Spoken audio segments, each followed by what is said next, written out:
Doctor Bhimrao Ambedkar साहब के नाम पर यह कार्यक्रम संचालित हो रहा है, उनके नाम पर ही यह सम्मान समारोह रखा गया है, कंबल वितरण समारोह रखा गया है, जो बहुत ही पुनीत कार्य है।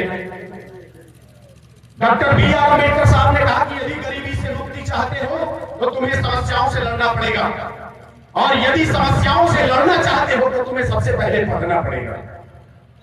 मां सरस्वती का आंगन, पढ़ाई का केंद्र, और पूर्वांचल में मात्र एक ऐसा विद्यालय बाबू इंटर कॉलेज सोनपुर, जिसमें पूर्वांचल के सारे इंटर कॉलेजों से ज्यादा बच्चे पढ़ते हैं और यहां से शिक्षित होकर के निकलते हैं। ये मैं 20 वर्षों से देख रहा हूं। आज अभिजीत यादव जी ने जो कार्य करने का बीड़ा उठाया है, कड़ाके की ठंड है, और इस कड़ाके की ठंड में जरूरतमंदों की सेवा करना बहुत बड़ा पुनीत कार्य है। इस तरह के कार्यक्रम होते रहने चाहिए। और मैंने अभिजीत यादव से कहा कि आप लोग नेता हैं, आप लोग समाज के मजबूत साथी हैं, आप लोगों के नेतृत्व में आज समाज आगे बढ़ रहा है, नौजवानों के अंदर ऊर्जा आ रही है, ताकत आ रही है, आत्मबल बढ़ रहा है। आप जरूर कोई सामाजिक कार्यक्रम करेंगे, यथोचित स्थान पे करेंगे तो आपका भाई आपके साथ खड़ा रहेगा, इस बात का मैं वादा करता हूं। इसी वादा को निभाने के क्रम में मैं यहां उपस्थित हूं। मेरी मां भारती का आशीर्वाद, मां सरस्वती का आशीर्वाद कि जब विद्यालय के अंदर किसी भी तरह के इस तरह के कार्यक्रम होते हैं तो हम लोग आह्लादित हो जाते हैं, रोमांचित हो जाते हैं। मैं कहता हूं कि जमीन पर घर बना लिया मगर जन्नत में रहते हैं, जमीन पर घर बना लिया मगर जन्नत में रहते हैं, शहीदों की शहादत से बड़ी रौनक में रहते हैं, और ना कोई बम, ना बारूद, ना आतंक विकास आया। हमारी खुश नसीबी है कि हम भारत में रहते हैं, हमारी खुश नसीबी है कि हम भारत में रहते हैं। लॉर्ड कर्जन ने जब भारत की सरजमी पर अपना कदम रखा, पूरब से पश्चिम, उत्तर से दक्षिण तक घूमा, उसने पूरे भारत का अध्ययन किया और उसने कहा कि भारत में जो गरीबी है, भारत में जो अशिक्षा है, भारत में जो अंधविश्वास है, वो यहाँ के गरीबी का मूल कारण है। अगर भारत के लोग शिक्षित केवल हो जाएं तो भारत की समस्याएं अधिक खत्म हो जाएंगी। और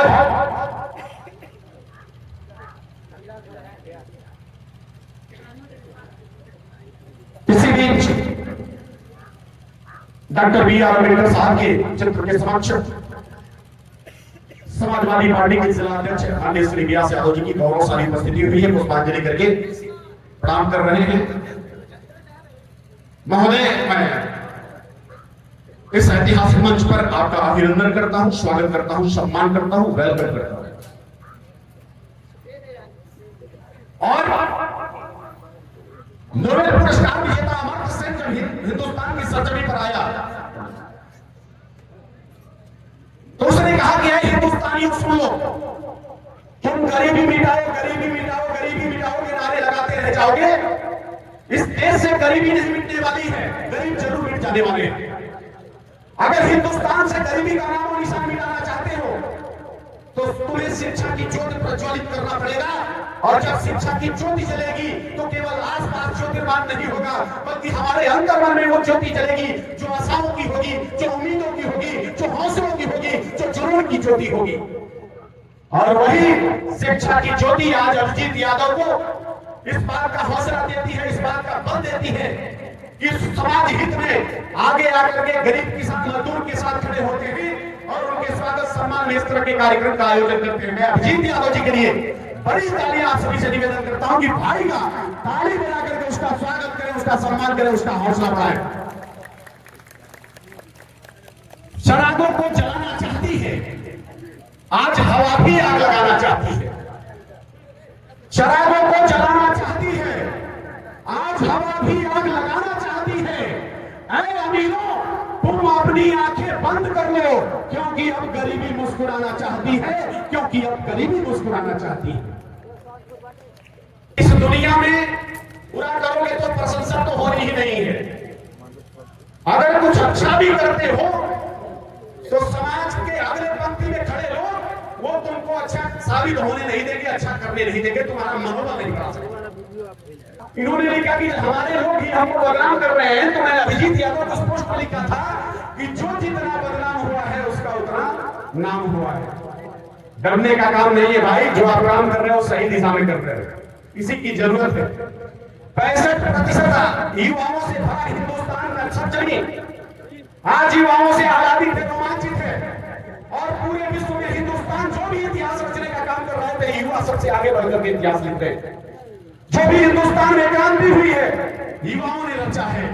जो भी हिंदुस्तान में बड़ा आंदोलन हुआ है, युवाओं ने बढ़ चढ़कर हिस्सा लिखा है। और जब भी आजादी की बात आई है, तो युवाओं ने ही कदम से कदम मिला करके अनुभवी शख्सियतों के साथ इस देश के हर बादशाह तिरंगे को मान सम्मान बचाने का काम किया है। और आज अगर कोई हमारा युवा साथी बेहतर करने की चेष्टा रखता है, तो हम उसे सहयोग नहीं कर सकते, तो हौसला तो जरूर दे सकते हैं साहब।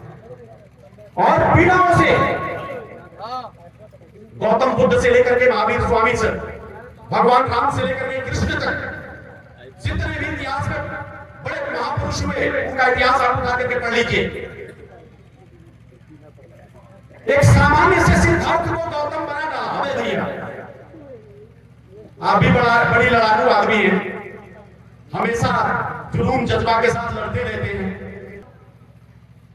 एक सामान्य से सिद्धार्थ को गौतम बना डाला, साहस संयम से जिसने उसको सर्वोत्तम बना डाला।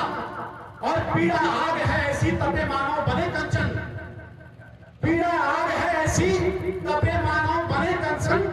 पुरुष थे राम पीड़ाओं ने पुरुषोत्तम बना डाला, पुरुष थे राम पीड़ाओं ने पुरुषोत्तम बना डाला। और हमारा संस्कार रहा है अपमान पाकर के सम्मान देना। हमारा संस्कार रहा है जहर का घूंट पीकर अमृत का दान करना। बहुत आसान है दिल्ली मुंबई कलकत्ता में मकान बना लेना, बहुत आसान है बड़े शहरों में दुकान बना लेना, बहुत आसान है अपनी दौलत से समाज में पहचान बना लेना, लेकिन बड़ा मुश्किल काम है लोगों के दिलों में अपना स्थान बना लेना, अच्छे कार्यों से सम्मान पा लेना। साहब ये इतनी आसानी से नहीं मिलने वाला है। और मैं तो हमेशा कहता हूं, अपने भाई जब भी मिलते हैं अभिजीत यादव को, इनको प्रोत्साहित करता हूं, इनका जज्बा बढ़ाता हूं, और मैं कहता हूं नहीं मिलता है साहिल मत मिले मझधार में रहना। अशोक भैया, नहीं मिलता है साहिल मत मिले मझधार में रहना, घटाओं की तरह छाए हुए अखबार में रहना, और किसी दिन देखना यही दुनिया तुमको सर पर बिठाएगी, लेकिन ये शर्त है कि तुम इसी रफ्तार में रहना, लेकिन ये शर्त है कि तुम इसी रफ्तार में रहना। अपने स्वभाव का परित्याग नहीं करना है। ईश्वर ने जो सामर्थ्य दिया है, जो साहस दिया है, जो सम्मान करने का स्वभाव विकसित किया है, इसको जारी रखना है। और हम छोड़े भी तो क्यों छोड़े? कोई हमारी आलोचना करता है, कोई हमारा दुष्प्रचार करता है, कोई हमारा विरोध करता है, समाज का स्वभाव है। हमें अपने स्वभाव का परित्याग नहीं करना है। हम लोग छोटे थे जब कहानी पढ़ते थे, नागेंद्र भैया, वो कहानी यह था कि एक साधु बाबा सुबह सुबह गंगा में स्नान करने गए, नहा करके डुबकी मारकर जैसे ही ऊपर उठे तो उन्होंने देखा कि एक बिच्छू उसमें डूब रहा है। साधु बाबा ने हाथ लगाया, उसको बचाया। जैसे ही हाथ में उठाया, बिच्छू ने डंक मार दिया। जब बिच्छू ने डंक मार दिया, बाबा ने हाथ छिटका, फिर बिच्छू पानी में गिर गया। फिर डूबने लगा तो साधु बाबा ने फिर हाथ लगाया उसको बाहर निकालने के लिए, फिर बिच्छू ने डंक मार दिया। यही क्रम बार बार साधु बाबा उसको बचाने का प्रयास करते हैं, और बिच्छू अपने स्वभाव से आजिज, वो बार बार डंक मार देता। उनका शिष्य किनारे बैठ करके देख रहा था। उसने कहा कि अरे बाबा क्यों पगला गए, ये बार बार आपके हाथों में डंक मारता है, आपके हाथ लहू लुहान हो गए, क्यों नहीं इसको डूबने देते? डूब जाए, मर जाए, खत्म हो जाए। साधु बाबा ने कहा कि इतना छोटा जीव जब अपने जन्म देने के स्वभाव को नहीं छोड़ सकता है, तो हम ईश्वर की सर्वोत्तम कृति बचाने के स्वभाव को क्यों छोड़ दें? कैसे छोड़ दें? तो हमारा स्वभाव है बेहतर करने का, हमें उस स्वभाव का परित्याग नहीं करना है, आलोचना में नहीं आना। ये दुनिया का काम है, ये आलोचना करेगी। कुछ रीत दुनिया की ऐसी है कि हर सुबह की शाम हुई, और तू कौन है, तेरी औकात है क्या, सीता भी यहां बदनाम हुई। फिर क्यों समाज के बातों से ठीक गए तेरे लेना? अरे लोग कुछ तो लोग कहेंगे, लोगों का काम है कहना, उनका काम कहना है साहब, इस पर ध्यान नहीं देने की जरूरत है। और बस चार पंक्तियां और सीधे अपने भाई को चढ़ाता हूं, अभिजीत यादव का हौसला बढ़ाता हूं कि ये राहें जहां तक जाएंगी राहगीर वहां तक जाएंगे, ये राहें जहां तक जाएंगी राहगीर वहां तक जाएंगे। तुम दरिया से क्यों पूछते हो ये नीर कहां तक जाएगा? अरे उठा धनुष चाहा पर तेंचा, साथ भी सारा मंजिल का, बाकी बात देखेंगे ये तीर कहां तक जाएगा, बाकी बाद में देखेंगे ये तीर कहां तक जाएगा। मंच का मैं अभिवादन सत्कार करता हूं।